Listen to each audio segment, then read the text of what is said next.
Hi everyone, I'm Laura. I'm Sam. And I'm Tong. And this is Disney Dummies! Oh no, my hands! Oh, there they are. Sam, now My that we do hands video, were- you have to do the hands. My I hands were know, I was clasped so in my lap. focused on my line. For our listeners, Laura speaking, I don't wave my hands during the intro because I have a tendency to injure myself and other people and objects around me when I do. So I'm sitting with my hands clasped in my lap quite politely. But don't take that to mean that I'm any less enthusiastic than my co-host here this evening. Yeah, Laura was Whenever shaking you're her listening. head. She was I bobbing her wasn't. head. I was shaking it positively. Yeah. That's what you were doing. Okay, You weren't like waving your arms. You Cool. could just bob your head a little less destructive Yeah. doing it that way. Just trying not to injure anyone or anything. But yeah, we're excited because we're the Disney Dummies. And we're here to say, I feel like I should do a rap. We are here. No, to, not commit. Do the rap. We're the Disney Dummies, and we're here to say we watched a Disney movie. We're going to talk about it now. Didn't stick the landing. Yeah, well, neither no did Hamilton. Lin-Manuel Miranda. Am I right? Just kidding. He sticks it every time. What are we talking about? We're talking about Disney movies, Disney's full-length animated features. We started with Snow White, and this was number 18, I believe. Is this 18? Oh boy, I think it was 18. Yeah. If this is your first time tuning into the show, that's kind of weird, but cool.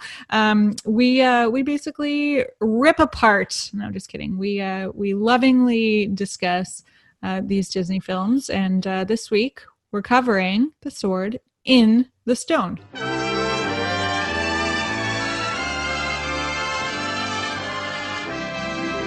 I always get it confused with Sex and the City, but The Sword in the Stone, you know what I mean? Like, is it You and, get is both it of and? those are two completely different things. Yeah, but it is Sex and the City, right? Sex in the Stone, Sword in the Stone. Sword and the City. No. Sword in the Anvil? There's a crossover I'd like to see. But do you know what I mean? Like, it's like Sure. but anyways, Yeah. The Sword in the Stone. Tug, do you want to tell us a little bit about this movie? Actually, it's Sam. Sam, would you like to tell us a little bit about this movie? I would love to. So Fantastic. I'm going to take us on an incredible journey through this film as we do. But I think first we'll talk about nostalgia for it. Sure. Cool. And whatnot. I'm going to start by saying personally, this was one that I don't know if we owned the VHS growing up, and if we did, I don't remember watching it. I think I bought it when it came out, again, like we've mentioned, on the Blu-ray train or whatever, years later when it got released. I bought it, and I probably maybe watched it once after I bought it, the Blu-ray, but I feel like even that would feel more like More recent to me, whereas when I was watching this, it felt very new to me. Except for one of the songs, which we'll get to, and the squirrel bit, which we'll get to. But I've only seen those from I've seen the squirrel stuff from memes online or whatever, and I feel like I've watched it. And I've seen the song because I had those Disney sing-along song videos, and it was in there. So I was like, oh, I really, really know this one 3-minute part of the movie. Okay, we're gonna have to discuss those sing-along videos later because I also had one, but I didn't remember any of the songs. Well, there in was this. different ones, There right? was many of them. Yeah, Yeah. this you I may thought I not had have the had only the one one. with this, but that was like my memory. And I don't know if you think, Laura, do you think it's because it wasn't marketed to girls? Like, why did I never see this, or was it just not marketed well to anyone? So my theory, and I feel like this is going to spoil the summary a little bit, but my theory is I have no memory of this either because there's no plot. Like, what happens in this movie? We'll get there. Okay, yeah, we'll get to that. We'll get to that. Yeah. But I think, I don't know, I think that could be part of it. Like, if I think of other films around the time that also starred male protagonists, like Robin Hood was a little bit later, but I guess Jungle Book is another one. I didn't really Later watch as either well. of those very frequently either, so it could have been This is Brad's favorite movie, What- followed by Robin Hood. Can I ask? because male protagonists. Can I? Well, I have something to say about that. But can I ask, on rewatch for Brad, did he enjoy it as much as he did in the past? Like, was Yes. it his favorite movie? And then, okay, he did. It holds up. Cool. And honestly, I mean, I don't have much of an animation angle for everyone today, but animation wise, this movie is like top like 5. There's some like, fancy stuff going on. There Like- is. I have stuff to say on my animation angle, the amateur animation angle. Yeah, no, It's a new there's segment. it I think it holds up for the artistry alone for that. But so like back to the nostalgia though, I enjoyed it more than I thought I would, because I was like, oh, I didn't really remember this one. It was kind of like that movie, and I kind of knew in my foggy brain that it didn't have much of a plot. I was like, I feel like this movie is like 3 little movies, and so I was kind of pleasantly surprised. Tongue? So yeah, for Sword in the Stone, for me, I mean, it is marketed towards me. You know, there's a wizard, medieval era. There's All those things scream tongue. I mean, I love that shit. And, like a sword and like I love swords, You know, and the chosen That's one, the chosen one to like pull it out, like kind of like Thor's hammer, which Thor pretty much ripped off, I guess. I'm sure he did. Yeah, because King Arthur came first. I don't know. I think the writer of Thor ripped it off. Yeah. Sure. And I don't know. Like I didn't watch it too much as a kid, to be honest. Even though I feel like this movie would be more geared towards me. Like I watched the Disney princess movies way more than I ever did Sword in the Stone. I can't even remember if I actually owned Sword in the Stone. I know my cousin owned a lot of the VHSs that I didn't own, and we always like went to each other's houses. And Sword in the Stone was like never like in the top 10 of the films that I wanted to throw on. So it wasn't a one that I even remembered how the plot went, you know. Like I would say this viewing of it almost felt like my first time watching it, even though I recognized little bits and pieces of it. Do you think it's maybe the era too? Like the Robin Hood, Sword in the Stone, 101, like, I don't know, maybe they didn't have as heavy releases, or like they weren't the princess movies, and they were kind of veering away from that. So like maybe they just, all of them weren't, I don't know. I watched the shit out of Robin Hood and Jungle Book. Fair. And even 101 Dalmatians. I watched that a ton, but Sword in the Stone was always one that I just never felt the need to go to a lot. And you know what? Before I met Brad, I didn't really know anyone who was like, yeah, Sword in the Stone is my go-to Disney movie, you know? Is it his favorite because of the animation, or does he really love the story, or what's his story? Well, I mean, we'll get into it a bit, I guess, but like he really likes the character of Merlin, which I would agree. I think Merlin's a good wizard. The animation, for sure. He's also just like nerdy about medieval stuff and whatever. So I don't know. I think as a young boy, this was just something that he watched like on repeat.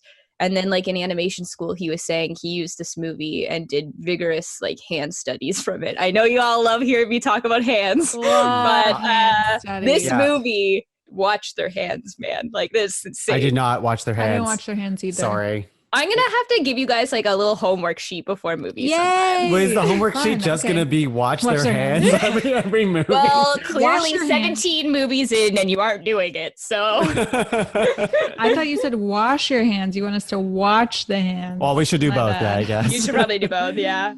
2020. Cool. Well, if that's it for your nostalgic thoughts, I'll jump right in. So we've got a storybook opening in this one, which I don't think we had for 101 Dummies. We sure didn't, because we got all that cool shit going on. We had a cooler intro, I would say. Yeah, the colors are still nice here, but I would agree it's not as like mesmerizing kind of thing. It's no Mary Blair. No, it's not. It's still pretty good though. Inspired by. We opened the book, and it's kind of setting up this backstory. And again, like watching this, I was like, whoa, I like forgot all of this. Like I kind of borderline knew that there was like a sword in the stone that nobody could get. You had to be worthy. But I forgot like the good king dies and nobody knows who's supposed to replace him on the throne. And so they kind of set that up. And then magically out of the sky, like a sword just appears in London. And it's a sword stuck in an anvil, but inscribed on it, I have written down here, whoso pulleth out the sword of this stone and anvil is rightly king born of England. It's the Thor thing. It's definitely the Thor thing. Can we just discuss that they definitely made the right choice by calling it the sword and the stone and not the sword and the anvil? Good call, Disney. Was it an anvil that it was stuck in though? I guess it was. They referenced the anvil a few times. Yeah, and it's in the message. So there's like a sword in this anvil, and then I guess it's just kind of implied that like there's like a little montage, like nobody can get the sword out, and then we're in dark times because everyone's like, well, who's king? I don't know. Everyone hates each other. Chaos. So everyone's kind of like living their own life, I guess, which is when we meet. Do we meet Arthur first or Merlin first? We meet Merlin first. Yeah, because he's looking at Arthur. Yeah, we do. Right. It's kind of like pumping us up a little because we like meet this crazy wizard in the woods, and then he's talking to his owl Archimedes, which I think is a dope ass name. Great name. Really good name. Yeah. So he's in there being like, oh, the great one's gonna appear soon, like some guy, like he sees the future, whatever. He's all-knowing wizard man, so he knows that he's gonna meet this boy, and he's like kind of vaguely talking about it. And then we cut to see the young boy whose name is Wart, from what we gather. Wart? Is it wart, like a wart on your foot? That's what I thought was ward, but sometimes they toe the line of I think wart. it's wart. No, I think it's wart. I think it is wart. Yeah, okay. I think it's wart. I thought it was ward, but wart makes sense. I also saw on the internet that it's wart. Okay. Okay. Confirmed. Okay, confirmed. Internet knows. But he is a ward. But he's out like hunting with his bro, who seems like a kind of like douchebag, and he reminds me very much of the villain, the goons in Tangled, years later. Oh yeah, very much so. So he's out there. You could tell that the bro doesn't want Wart around, and he loses one of the arrows in the woods and goes to find it. Leaves his brother. Is it his brother?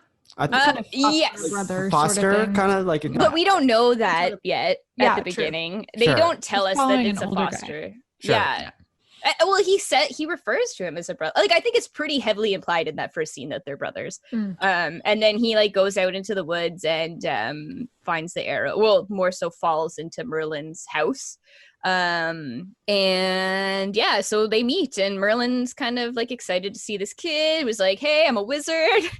So he's just like shocked looking at him the whole time, kind of thing. And basically, Merlin's like, hey, just so you know, wizards exist. I want to be your mentor. Let's educate you. He's not shocked for long. Educate. No, He holds the shocked face like at the table for several scenes. Like every time it cuts to him, he's like, I didn't notice that. I felt like he was pretty accepting that there was a talking owl and like magic was happening. Do you think that like that magic exists elsewhere in Wart's universe? So that it was just like maybe his a first sword time appeared out of nowhere. Yeah. Yeah. So I feel like it's probably like the Harry Potter experience of just not knowing magic exists whatsoever until you're thrust into the world is probably a lot more overwhelming than like seeing a bit of magic here, a bit of magic there.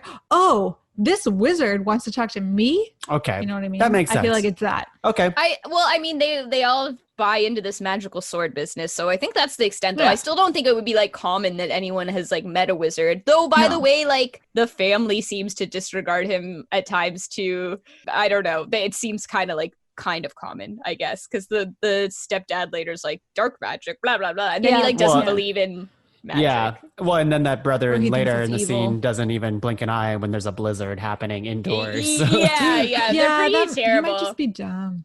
Maybe. Oh, they're bad. We'll get to them. So, anyways, wizard wants to educate Wart.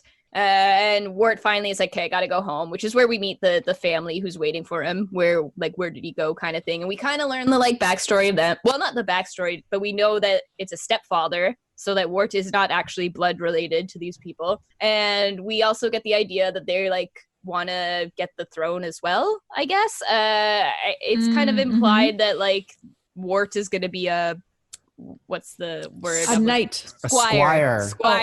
Not a knight. He can't be a knight. Kay is supposed to be a knight. Yeah. Is Kay the brother's name? Yeah. Okay. You can only be a knight if you have like you come from like a family. Your blood, yeah. I think you just have to be knighted to be a knight. Not in this world. They say it like in some part of the film. So the best he can do is be a squire. Okay. Yeah, like he cannot aspire to be anything more than a squire. And he's like excited to be a squire. He's like, that is the best possible outcome for me. So he's like into that. And so then Merlin shows up to their house, I guess, and it's just like, I want to teach your kid. And they're like, cool. And he has to like prove he's a wizard. So yeah, he makes a blizzard happen in their house. And I guess reluctantly the stepdad agrees to let him stay and puts him in some shitty tower on the A ground. shitty tower. Yeah. Like, completely worn down. Like, if you were Merlin. Yes, I had this as like a point. Shouldn't you be able to fix that tower? Fix the tower. A little Do you have to prestidigitation. Like, yeah. well, he was able to that. conjure a bunch of umbrellas to, Yeah. I guess, you know, like, Couldn't he just conjure a roof? I don't know. It's more funny this way. Yeah. Yeah, I liked the umbrella gang, so it's fine. Me too. I'll Me too. take it. I'll take it. And so Merlin kind of like patiently like, okay, we're gonna teach this kid, and they overhear, which this seems like a one-off thing that I barely need to touch on this summary, but I think the idea is that coming soon they're gonna just assign a king based on whoever wins these games or something. So like his brother's training to be in these like night games, but like that's not. It doesn't really seem that urgent. Like it's like the pacing in this movie is weird, I will say. Super weird. Yeah. So which is what makes it like I feel it's unfortunate because then I guess Merlin just leaves the tower and sees Wart training with them and is like, oh, come look at this pond. And that's when we get to the first like I'll like talk about them in like sequence, I guess, because like the first bit is like the fish bit. So like on this quest to teach Arthur or Wart things, I feel like the common theme here is like put yourself in other people's shoes. Like his education, I do like the whole education bit from the wizard. I feel like the beginning he's like, you know, you need your sciences and your maths and your this, and you can't just study to be a knight. Yeah, and it's a brain over brawn lesson throughout all three transformations. But also like a lesson in compassion, I find too. It's like brains over bronze, yes, but also like put yourself in other people's shoes, like, and then you do that, they become fish, and they're like, this is what it's like to be fish, you know. This is what it's like to be a fish. And they have a little song there, which is the only part I knew because the song. I forgot about the song. Left and right, like day and night. That's what makes the world go round. Didn't remember the songs when I watched it, and I don't remember the songs now. That's what makes the world go round. Up and down, down and low. I think I also might have had this Disney sing-along too, because that song was definitely like, I know this song. Yeah, me too. Now so I anyways, am a fish. No. Now I am a fish. No. Close. Close. Close. But yeah, then this big scary fish comes out. There's like this whole little adventure action sequence of them escaping. Very Little Mermaid. I was going to say very Finding Nemo. Oh, yeah. I mean, both of those come later, so. Did you notice that fish Wart looks a lot like Flounder? Like, not his coloring, but just like the structure of his face. Yeah, he doesn't have chubbier cheeks. But like his eyes and Nemo. And Maybe I'm all Finding Nemo. I would say They more all look Nemo the than same. Flounder. Maybe I was thinking they do not all look the No. Anyways, exactly the same. Moving along, they get out of it. Archimedes rescues the fish, and then they all turn back to human again. And Merlin's kind of like, see, this was the lesson. I forget what the lesson even was there. Well, I think it was more like the very first lesson of like use your brain type of thing, because he lets him kind of struggle a little bit and be like, what would you do in this situation? And Wart or Arthur, he's able to outsmart the fish a few times before Archimedes has to come in and save him, right? Yeah, true. So then, then we leave, and Wart, goodness. of course, gets in trouble for being late and not doing his dishes. So then they decide to like magically kind of, I don't want to say Snow White style, she doesn't use magic, but like, you know, there's like the magical cleaning bit. It's very Fantasia. That's what I felt. Yes, Fantasia. Him putting all of the, there's the song before that, which was like Merlin singing for, I forget how the song goes, Sam, maybe you know when he's putting all of his like furniture in his house into the bin. I don't remember. Pockety, walkety, whack. Abber, abber, dabber, knack. Shrink in size, very small. We got to save enough room for all. That song I remember, but Fantasia meets Mary Poppins. Yeah. It all fits in this one little bag. And now there's this cleaning thing where there's just thousands of dishes. And they just kind of leave them and go off to fuck off and do the lesson segment number 2, where we're also going to put ourselves into other people's shoes. But this one's even more strange. Now there's squirrels. Don't wear shoes. Now there's squirrels, and there's this super horny squirrel just oh my gosh, Arthur super around. horny. Get it, girl? Is the segment, did we arrive at the segment naturally? I Who mean, fucks? does she? I guess maybe That's she squirt? She does. would definitely like to. She wants to. Yeah. I don't know if Um, she does or not. I don't know if she finds it.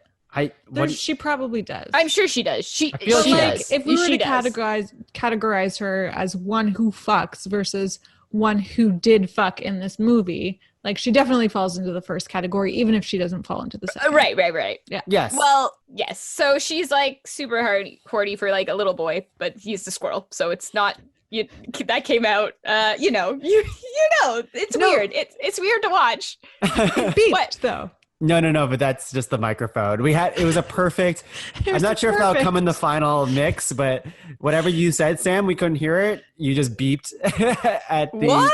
They Yeah. edited You said like me? she's Like- horny for a little beep. It was amazing. Oh my god! I think that was a technical hiccup. Say, Oh say my that word God. again. Say that word Is again. someone like listening? No, I Say don't the word want again, Sam. You have to. She's horny for a little what?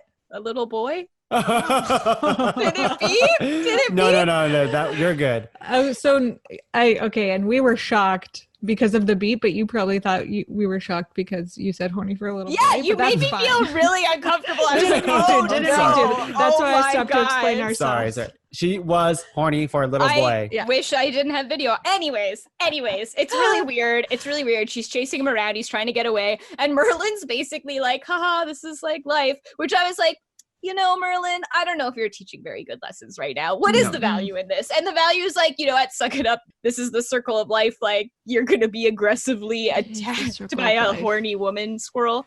Yeah. So I was like, Merlin, you're letting me down a bit here. But he pulls through. And then some other lady squirrel starts being attracted to Merlin. I Which loved that. Yeah, I that was did. good. That was the good. best. Merlin just is like, I'm an old man. That squirrel though. Doesn't mean that you can't get it, Merlin. That squirrel does not fuck. Maybe in her younger years, but I feel like she's like pretty desperate for Merlin. She comes on pretty Yeah. strong. Merlin I does mean, not they fuck. all do. All the squirrels come on strong. Anyway, It's so a horny animal. yeah. We've all seen them chase each other. So how does that segment even end? Well, and Merlin gets out of the. He becomes There's a Merlin wolf. again. Oh, it's the power The of love. wolf. It's the power of love. That was the lesson there. Yeah. I don't remember the power of love. Did Celine Dion show up? No, god damn it. I'm so sorry. Well, Arthur becomes a human again, and then he breaks that squirrel's heart. There, now you see? I'm not a squirrel. I'm a boy. I tried to tell you. I'm a boy. A human boy. Oh, if you could only understand. Oh, Well, yes. yeah, but first the squirrel saves him, right? There's like the wolf or something, wolf. and then the squirrel like kind of like helps him she out. threw herself in, like, Yeah, she does front like of the crazy wolf, things, which is why it's basically. like, oh, love is so powerful or whatever. But Right. yes, and then it's like, love isn't real. That wolf, by the way, has some really great Looney Tunes type of Yeah, I energy. was thinking we got Yeah, some yeah. Coyote and Roadrunner stuff going on here. Always tries to eat Arthur, but it can't. Just something always Can't eat 'em. happens. Can't eat him. yeah. So then we're done with that sequence. Yeah, And we cut lesson back to learned. the idiots, and they're like sword fighting with each other. That seems really dangerous. Like they're just swinging their swords around. And I was like, you buffoons. Who are the idiots Like, again? Kay and what's his name? What is his name? The stepdad guy? His stepdad- Yeah. I don't think he has a name. He has a name. I just don't I don't remember. Anyways, know. not important. But anyways, so they end up getting mad at him because of the dishes now, I think. Yeah. So they're coming down on him, and they're like really over this whole Merlin thing. And Wart has to stick up for Merlin. Like he kind of Mhm. leaves, does he get kicked out of the house at that point, or get kicked out at that point? I guess, I don't know, but he disappears, and Wart's like, you shouldn't be like that, blah blah Oh, blah. yeah. And he says something that I did like, that I thought was like good. Just because you can't understand something doesn't mean it's wrong, which I Yeah. feel like is one of the like That's really a good deep lesson. lessons. It is a Mhm. very deep, and I think that between that and like walking in other people's shoes, I do think that this is a valuable film because of these themes. Like Mm. I feel like that's really good lessons to learn. And like these two fools are just like swinging swords and being dunces with no desire to learn, no desire. There's a fucking wizard making blizzards in your house. Don't even bat an eye. Like these two are the fucking worst. Like, No, I agree, Sam, that these are excellent lessons. But do you think they're a little bit too abstract for children or, say, 32-year-old women to pick up on? Because I miss them. You missed them? I didn't get the lessons. I mean, he's straight up. I have it in quotations. Just because you can't understand something doesn't mean it's wrong. So Yeah. I mean, he says it pretty plain. I don't know if people like just pass by the line, maybe, but Mwah. Maybe it's that you're so like he does say it. I remember that, and it's pretty on the nose about that. But maybe you're so kind of like thrown off by the sequences of Arthur being an animal that you're just stuck on that. it, like I said, it's very like back and forth chaos. So because now we're gone, and fuck, he stands up to his stepdad and them there, and then he goes to talk to Merlin, who's like proud of him for like standing his ground. I think that's when he says the whole like understanding thing. And then now we turn into a bird this time. So we've gone fish, squirrel, bird. Yes. So now we turn into a bird for the final element. And, you know, another little lesson here is like, you know, Arthur's all ready to just jump out the window right when he becomes a bird. But they're like, no, like, Merlin's like, no, you have to like think about your wings and like think before you act. Like, it's not just like jumping into the I race. missed that one too. Yeah. Did you watch the same movie? So I'm it's a very like service level kind of person. And then the owl calls Merlin out too, where he's like, you know, maybe he should listen to me though, because I actually have wings and you don't. So like, I should teach him to fly. And I was like, yeah, owl, like, why don't you take it away here? So he goes flying around, which is all good and fun until I don't know, he's flying around and he ends up in the witch's house because he goes down the chimney because he's hiding from the hawk or whatever. And then we get to Madam Mim. I'm truly marvelous. With only a touch, I have the power. Zim, zap, rim, bim, do wither a flower. I find delight in the gruesome and grim. Oh, that's terrible. Thank you, my boy, but that's nothing for me. No, because I'm the magnificent, marvelous Madam Mim. You know, who's like just a zany other witch. And I got the heebie-jeebies as soon as I saw her. Ooh. Yeah, she's crazy, but she's like so well animated. Like, I knew you were gonna say it's that. like fucking insane watching that sequence. Like, it's so good. There's a reason I've seen this part and like nothing else like in this movie. That scene is incredible for sure. Everything with Madam Mim is very, very good. Yeah, the she's transformations good. or and she made me transfigurations. think, because we just came off 101 Dalmatians, who also had a crazy like mad lady villain, and then I was thinking, and have we had any male villains yet? Like, I feel like they've all been female. There's like evil queen, stepmother, this, that. I'm like, every time a woman has power, she's fucking evil. Yeah. Yeah. Well, there's Jose Carioca. He's got a I guess so. That's true. I can't think of anything off the top of my head.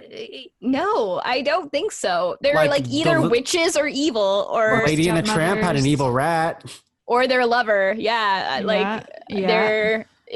Anyways, it's really interesting to watch because like this movie has like no females in it aside from the horny squirrel and this crazy lady, and it's just like such a weird paradigm shift to be like, wow, there are like no women or the even in the maid. crowds. Well, and also that only a knight. Well, it's going to be a king is preordained, but only a knight can become a king. That kind of stuff. Yeah, that's very medieval. Bullshit. I don't know. All that to say, Madam Mim is pretty cool, but very evil cool. and scary. Very cool. Very cool animations. Such chaotic energy from her too. She You're sure like, what does. the fuck? I Like, get the shivers thinking about her. She has the crazy eyes. I forgot most of this movie, and then when he went down that chimney and she showed up on the screen, I was like, oh God, put it away. No, I don't want to do this. I couldn't stop watching. It woke me up being like, oh my God, I just didn't like her because I knew she was a liar and a cheat. She is. She is. Yeah. So Big time. her and Big Time, her and Merlin go through this like epic fight to wizard off duel. So they're both turning into animals and just like fighting, I guess.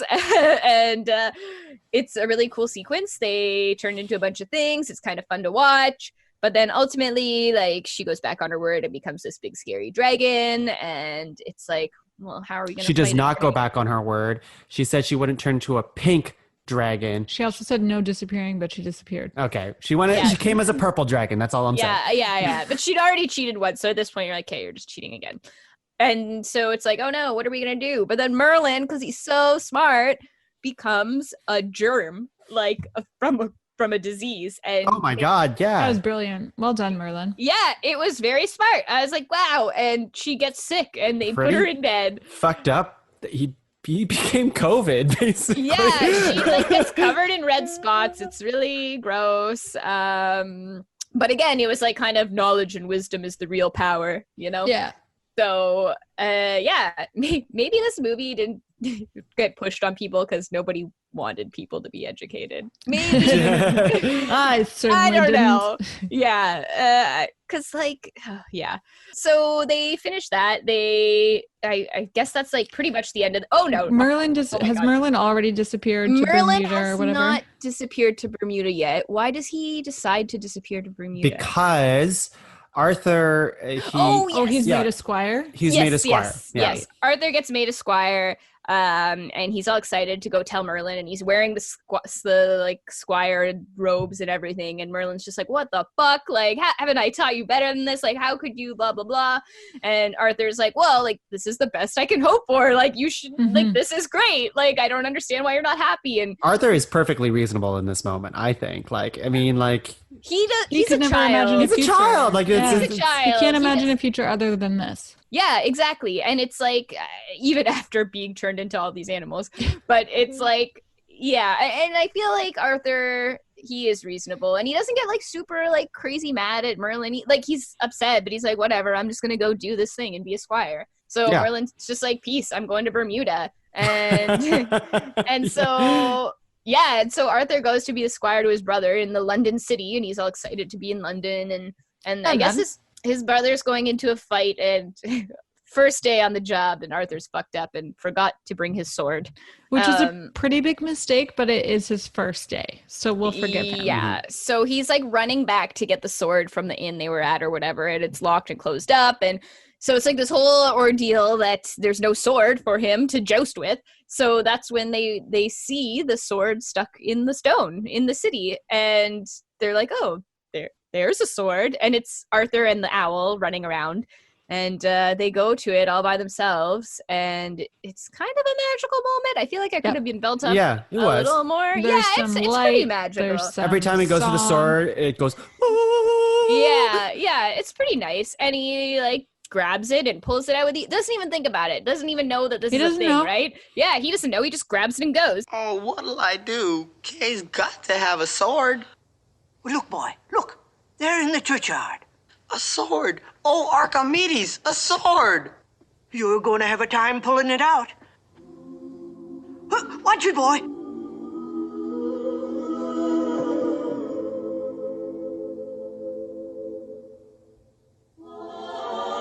Better leave it alone.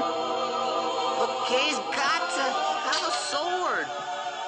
And then he shows up with the sword to give his brother, and everybody recognizes it right away. They see because he's like, oh, that's not my sword, and then realizes the scribbling on it, and it's like, whoa, Arthur's king. And of course they don't believe him. Of course I for sure thought that the brother was going to be like, I pulled it out. Yeah, I thought so too, but like the townspeople and people around were like pretty like know of this sword and whatever. Had been pretty aware of what was happening. Nobody was like dumb, I feel like, in this moment, which was kind of nice, even though they're all pretty blind, dumb idiots in general. But so they all go back and like make him redo it basically, which is, I was like, is this a thing? Can that even work? But I guess it can, because they put it back in the stone. They put it back in and they can't nobody can grab it out again. And it's kind of cool watching them all struggle. Brad and I were both like, oh, that's also some very good animation of everyone trying to like get it out. Like it feels heavy. Like it feels heavy. But then eventually, of course, nobody can get it out. And Arthur just walks right up and is ready and pulls it out. It happens very quickly. All of the sword stuff is like... Considering it's the main plot point, it happens remarkably quickly. It's all like within the last 15 minutes of the film. Yeah, I would say like very quick. Yeah. He like pulls the sword. Everyone's like just agreed he's king, and it's, I guess that's how it was back in the day, you know. So everyone's like, "Oh, our king, we love you now." And he like goes into this big hall to be king and be ruler, but he obviously realizes, "Oh, I'm an 11-year-old boy. I don't know how to be a king." So he's like freaking out and decides he's gonna run away. but there's like people everywhere and he's just like, I don't know what to do. And then he like calls for Merlin, who shows up and comes back and is like, I'm here for you, buddy, basically. Nice. And the best outfit. He comes back in the best outfit. he comes out in a great like Bermuda shorts. Yeah, He's in Bermuda. which we will see a very similar outfit later. Yeah, I thought that too. Yeah. I feel like I know where you're going with that. I don't. Well, let's save it He's for like your later. favorite. Okay, whatever. We'll save it for later. Sam. I Anyways, can't think of. No, a big. I don't get. Okay, well, he We'll save it returns. for hot takes. Yeah, I guess. And then he kind of makes quips at how he like visited the future, and he's like, "Believe me, you can have it. It's one big modern mess." And I was like, "Yeah, Merlin, it is." You go, Merlin. Yeah. So, but that's pretty much the end. I guess he just like agrees to like chill with him and like rule along his side or like be by his side. Probably be the like his rules. advisor or something. Yeah, and like help him out since he is pretty young to be a king. But I mean, that's not unheard of in those times. Like this was a pretty standard thing, I guess. Yeah. Everyone's got to have a wizard advisor, you know? And that's the movie. And that's the movie. That's the movie. Any thoughts anyone wanted to share on the movie before we get into our next? I'll share my segment? thoughts. Yeah. And they're quick.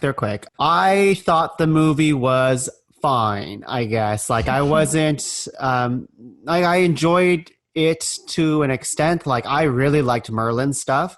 I love like he held up in my memory of being like this kind of very wise but also like a curmudgeon. Like he's just such a bumbling kind of wizard, and he has this like really a good energy to him that made him very interesting to watch. But everyone else in the film I found was, except for Madame Mim, she was also amazing too.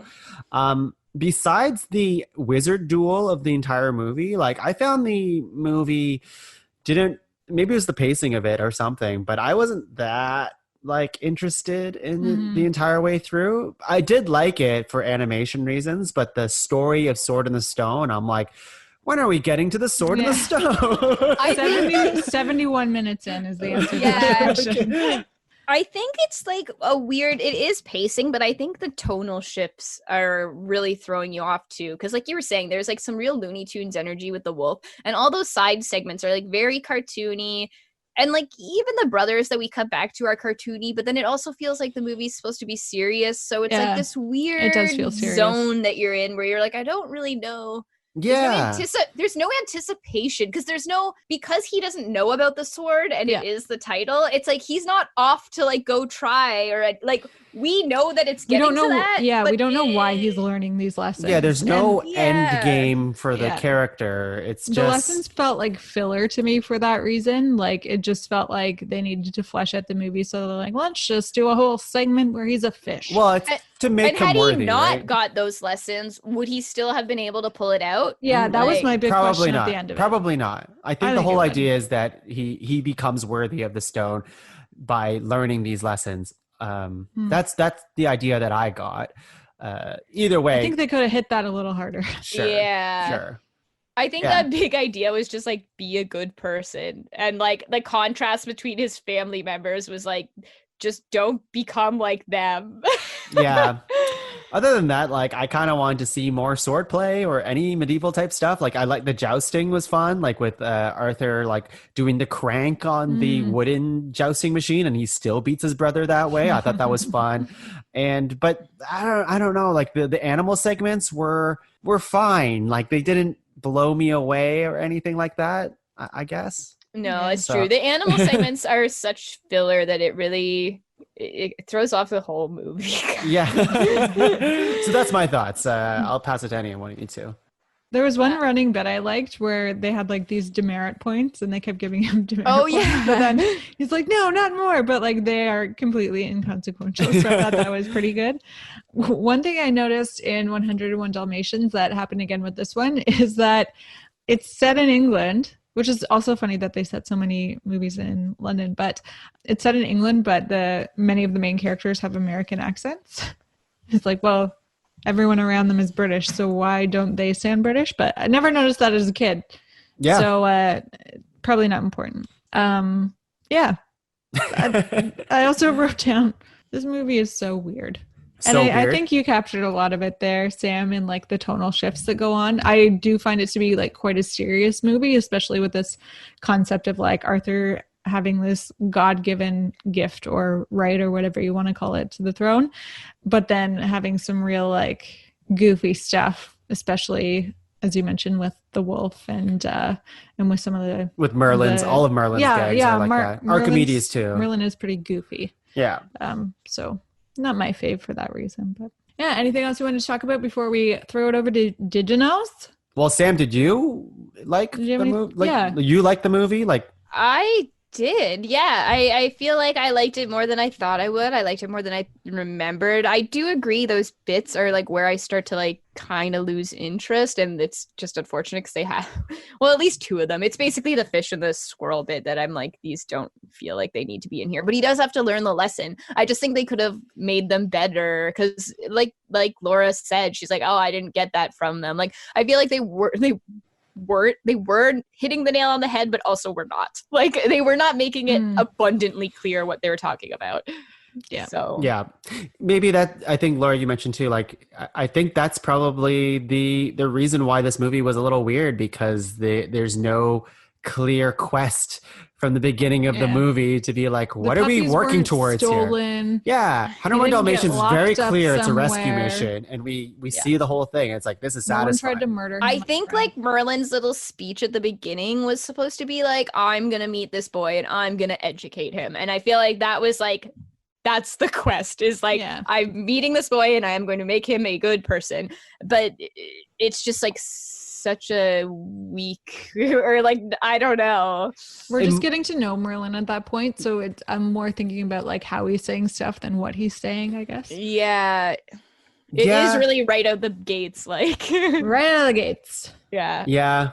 Yeah. I think maybe it would have been better if Merlin like knew that Arthur would be one day the one to pull out the sword or something like that. Which of course he did know, but he didn't tell us. Yeah, like Maybe if we knew that us. Merlin knew, then we'd be like, okay, like we're in. There's a reason for all of this to happen. Because otherwise it's just a whole like, fuck man, this movie's almost over and I have not seen a single sword yet. And yeah, it's like Mim, I guess, is the big bad. Like, she's the villain of the film, but you like just meet her and it's over. Like, she's not there looming the whole time, so there's not really a villain for this film. Yeah, it's like maybe that's what it needed. Life is just the villain. Like, they like Mim's kind of the villain for the one segment, and the big fish is for another. And like, I guess the overarching villains are Kay and his dad, but even at the end it seems like they're forgiven.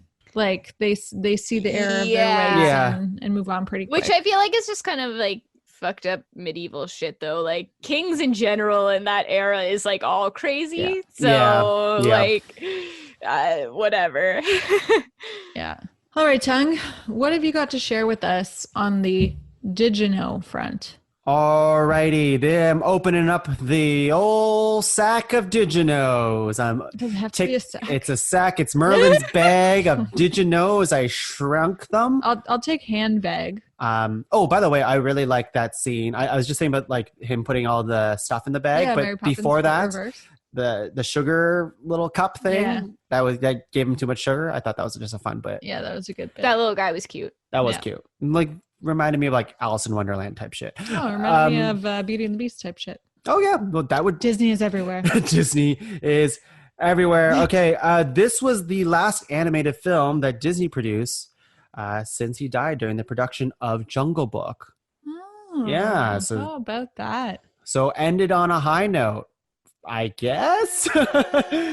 Brad would certainly think so. Yeah. Yeah. It's apparently Merlin himself was designed after Walt.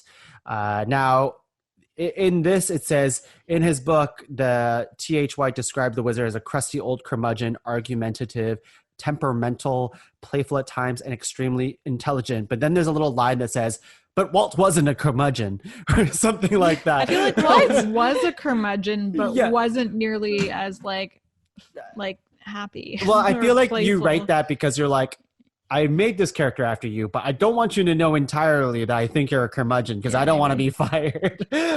So I thought that was good. So do you know who Richard M. Sherman and Robert B. Sherman is? They're the songwriting duo who did the music for this film and would go on to do the music for Mary Poppins.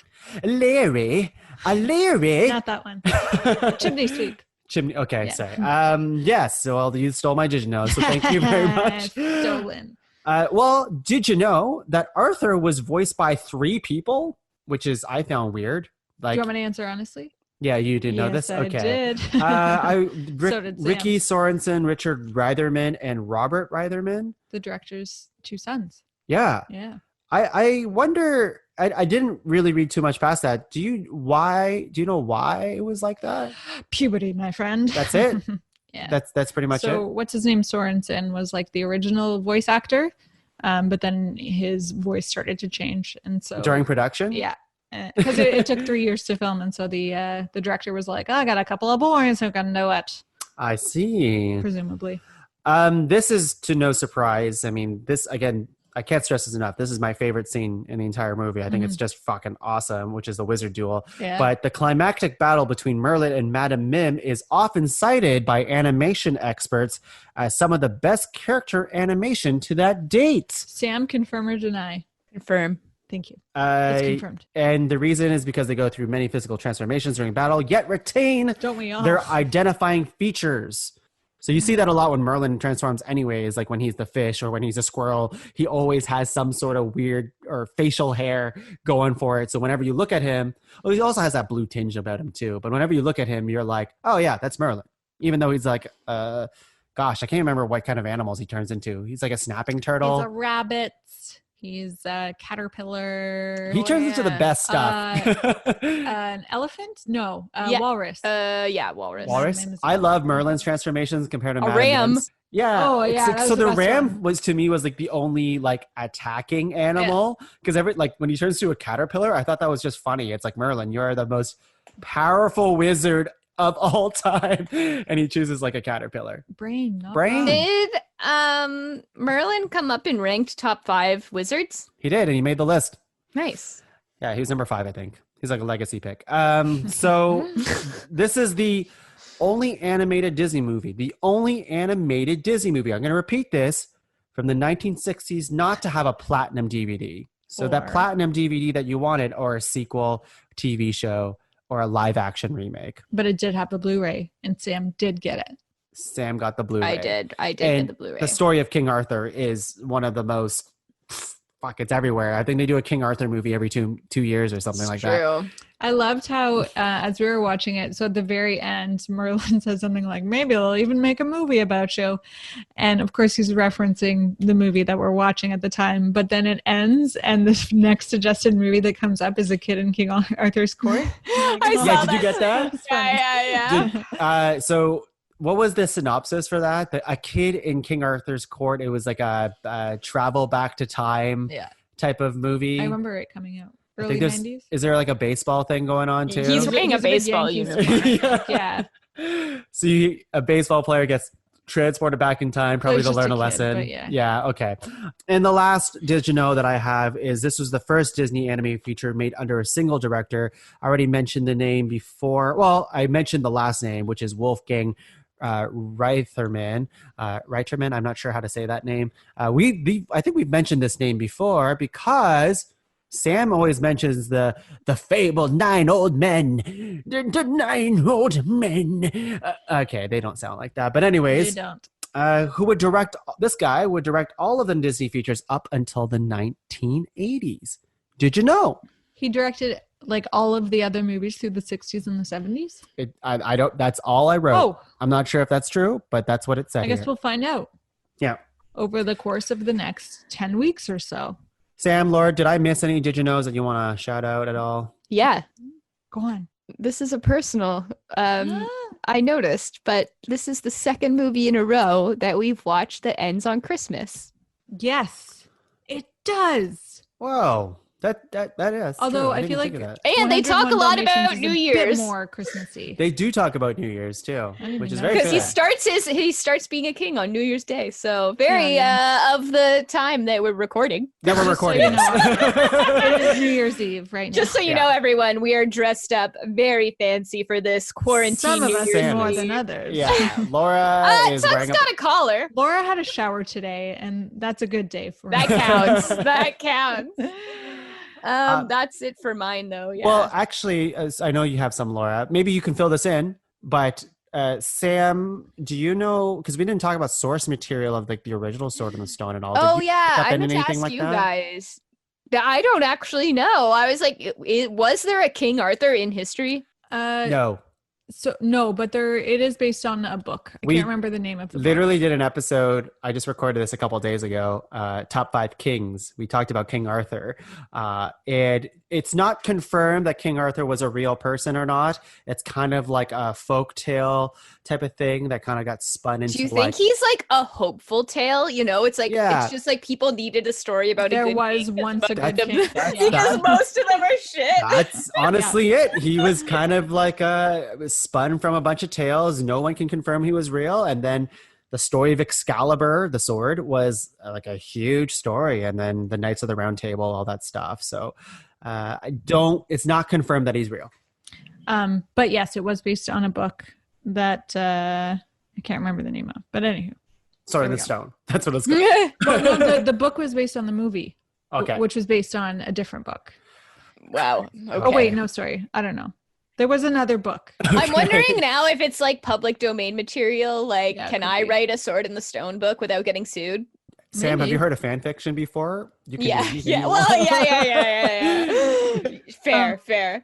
I think I have 3 more Diginos. So one is apparently Walt looked at the first draft of this and was like, this plot is too thin. So just so you know, this is the thick plot, which I thought was pretty funny. There is a lot in it. A lot happened, Yeah. but I think it was still a pretty thin plot, personally. Walt wanted quantity in his plot. Yeah, I guess so. More I mean, words. he was focused on Disney World and Disneyland and all that stuff at Yeah. the time. So priorities. It received an Oscar nomination for Best Original Score. And finally, Archimedes' voice. Anybody know who else that voice actor would go on to give his talents to? What? Winnie the Pooh! Really? Oh man, he does like a million starting now. Wow. He does a ton. Yeah, Good stuff. the Archimedes voice was really good. I like liked him. Archimedes. I liked as an owl. Archimedes Yeah, he's a As lot. fun. far as birds go, he's pretty good. He's pretty good. But no one's surprised You know that he what? talks. I think like one of my main objections to this movie might be the fact that there's about 15 minutes dedicated entirely to fish and birds. More than that. Yeah, And more- Second one. squirrels. And That's squirrels. probably- Laura hates squirrels too. I don't hate squirrels as much as I hate fish and birds. You hate squirrels. I've But, gone camping yeah, with you. I don't really like squirrels. Is this the first Disney animated movie? Now, this is not a real Did You Know? This is like one of my own. Is this the first Disney animated movie where like humans get to talk to an animal like back and forth? No, in Snow White, she talks to the mice. Don't really talk back to her, It right? might be. It Like might be the first English one. back and forth, like having conversations with these animals, Yeah, I think so. sentient animals. But I mean, arguably- Alice in Wonderland.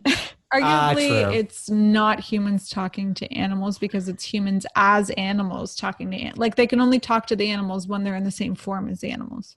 But no, Archimedes. I mean, But I think Archimedes. Everyone Oh says yeah, Archimedes. Archimedes. Archimedes is like an exception because he probably has a spell on Oh, him. Like he's a And wizard Yeah, bird. he says he's a wizard. Yeah, like Okay. he's smarter than Merlin. Is he? Yeah, there's points where he's giving him the spells. Merlin's like, "What Yeah. is it, Archimedes?" And he I just like, feel like knows. Merlin just forgets, and he's not okay. Yeah, I think you need to redo Merlin's- top 5 wizards. Merlin's got more charisma than Archimedes. Like he's got the flash, right? Mm-hmm. Whereas Archimedes is like he's like the Hermione of the group. Yeah. Sure. Yeah. Okay, so maybe Archimedes is one of the few animals that can talk. Then, But he's a wizard. But he's a wizard. He's like Meowth from Pokemon. Sure. You know how Meowth is the only Pokemon who can talk? Anyways, Yeah, totally. all my Pokemon people know what I'm talking about. Yeah. Sam included. As a Yeah, Pokemon I get it, I get All right. I think that that's it. covers our Diginos for the evening, except for those in our animation angle. Sam, hit Okay. us with some knowledge. So I don't really have a ton here. I feel like I really had a lot last week. I do think the visuals in this are still pretty. Milt Kahl is one of the animators on this, and he was also on 101. He's one of the 9 old men. He's like a fucking hero, but also apparently a very cranky old man too, that would like yell A at you. If curmudgeon? you if you came and got in his way or groove. He's the one that's Damn like it, notorious, like, I can't listen to anything. My whole brain is being used, which I get because like you watch this in 101 Dalmatians and like the rotation of the faces and stuff, like they really have their form nailed down now for the animators. They're really like, they're just doing a really good job. I thought it would be so this is our second, for any listener who did not listen to 101 Dalmatians.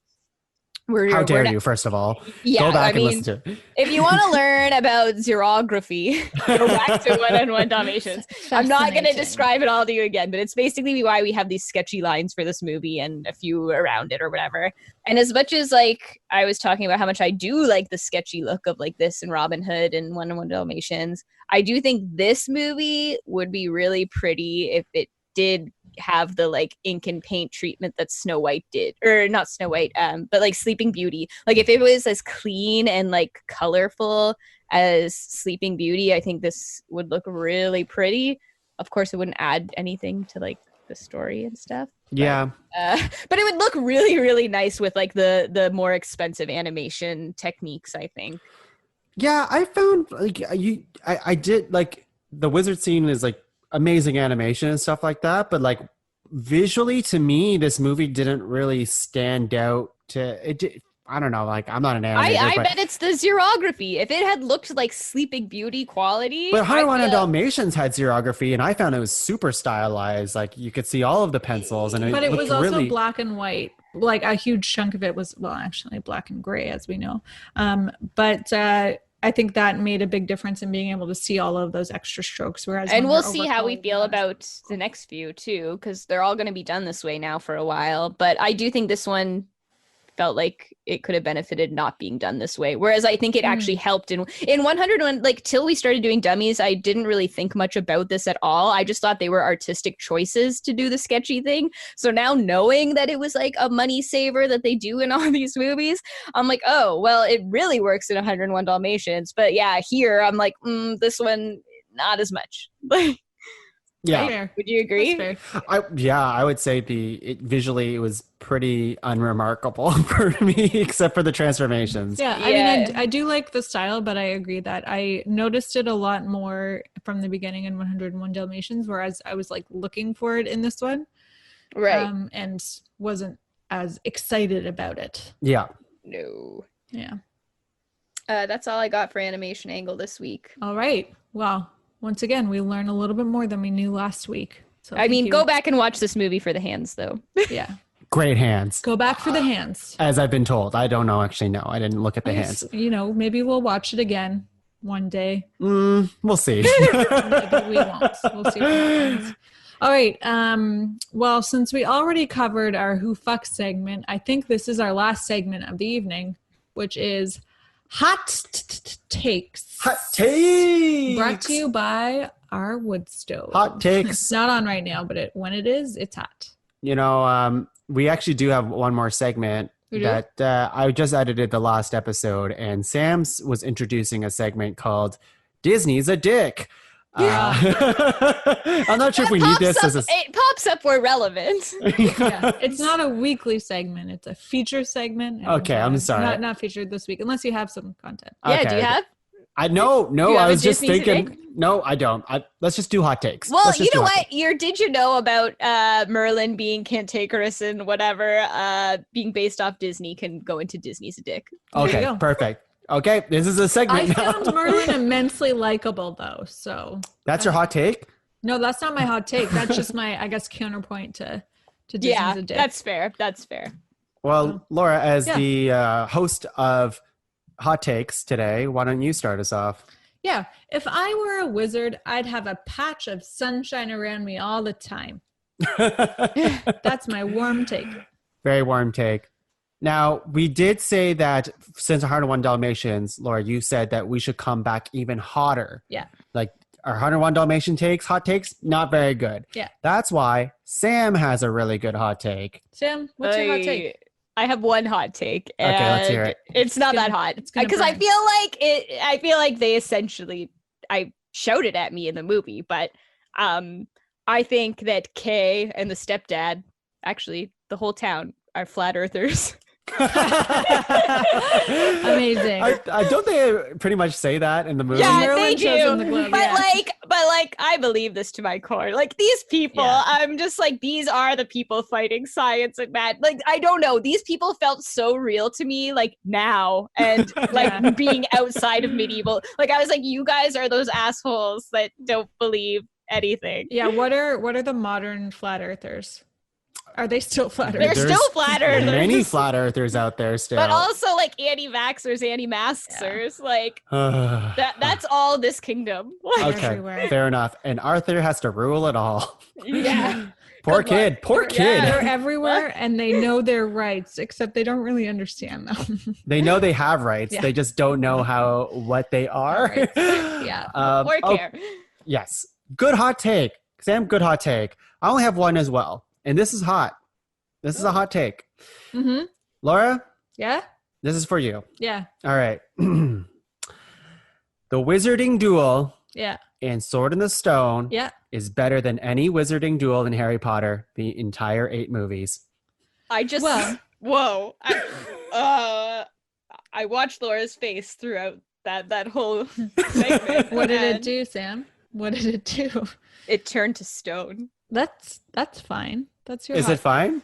That's fine. I see a little vein popping up. All that says to me is that you are confined by the limits of your imagination. Or that Sword in the Stone had more imagination when it comes to wizarding duels than Harry Potter ever did? No. That Sword in the Stone had more imagination than you do. But really, the duels in Harry Potter, sure, it was better than the Harry Potter duels in the movies, but it's not as good as the ones in the books as they Don't appear give me in this my books head. versus movies thing. I meant the movies. I'm not giving you books versus movies. I'm giving you Sword in the Stone versus my imagination. And in my the movies. imagination wins every time.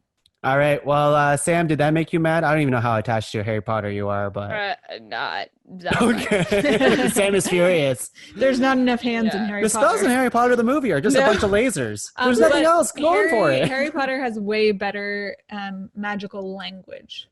Because Sure. this was basically like higgity piggity. And that was it. Snick, snack, snorp, I think Yeah. was one of them. Alakazam. It wasn't that great. Yeah. Speaking of Harry Potter, my next hot take is that Merlin makes a better Dumbledore than Michael Gambon. Okay, Right? sure. Is that the second or first Dumbledore? That was the second Dumbledore, which is commonly noted as one of the worst acting choices of all time. The scene in Goblet of Fire where Harry's name is the Goblet of Fire, and Dumbledore runs in is like, Harry, did you put your name in? Did you put it in? But everyone knows that Dumbledore knows how the name got in the goblet. So what are you doing, Dumbledore? / what are you doing, Michael Gambon? Is the real question there. Wow. Anyways, that's a bone. I've Merlin's a been great picking wizard. for a long time. Great wizard, though. Madame Mim is the inspiration for Tonks In Harry Potter as well. So this is very Harry Potter heavy. when she changes into the lady with the long purple hair and green eyes, which is exactly, I believe, how Tonks appears when we first meet her. So that's kind of cool. And similar to Tonks, she just changes her appearance, right? Sure. Cruella de Vil is a descendant of King Arthur. How do I know that? Well, there are 2 signs. One is they both have a penchant for Dalmatian, because if you notice, the robe that he's wearing at the end is that white with black spots on the red cloak. And they have the same legs. Wow. And my final hot take is that Merlin walked so Genie could fly. Huh. Merlin and Genie. I'm trying to That's put them ador- together. I'm not They sure if both wear a great Bermuda shirt. Yeah, Oh, Tug. I see. In that way. There Okay. you Okay. go. Well, and also just magic in general. Okay. Fair enough. Pretty good Fair stuff. enough. Great hot takes. Those are all my hot takes. That's it for me too. Me too. 3. That finishes up things quite tidily. Thank you. Mhm. Good. Mhm. So we did Sword in the Stone, number 18. Next week, we are moving on to number 19. Set us up. Give us a good setup here. Everyone's favorite snake. Okay. Everyone's favorite tiger. Uh-huh. Everyone's favorite jaguar? Panther? Sure. Everyone's favorite itchy back bear. Uh-huh. And everyone's favorite child who grew up with wolves, George of the Jungle. It's the Jungle Book. George of the Jungle's amazing, It's the though. Jungle Book. Yeah, I know you love George of the Jungle.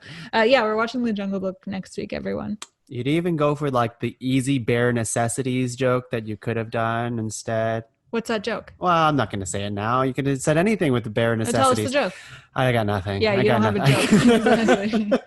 Well, next week we will be looking for the bare necessities There you go. in terms of tongues jokes. Okay. Oh. Sam, don't clap at Was that that. mean? I Sam, didn't Sam, don't mean clap for at it to that. No, she's still clapping. Sam, stop clapping. Just show up with a punchline. That's all we ask. And for now, I think we'll sign off. Speaking of everyone's favorite, let's sign off to the tune of everyone's favorite song. In Sword in the Stone? I'm a That's what fish, I'm a makes the fish, world and go I round. am a Da, da, Still don't do. get that song. Da, da, do. Da, da, da,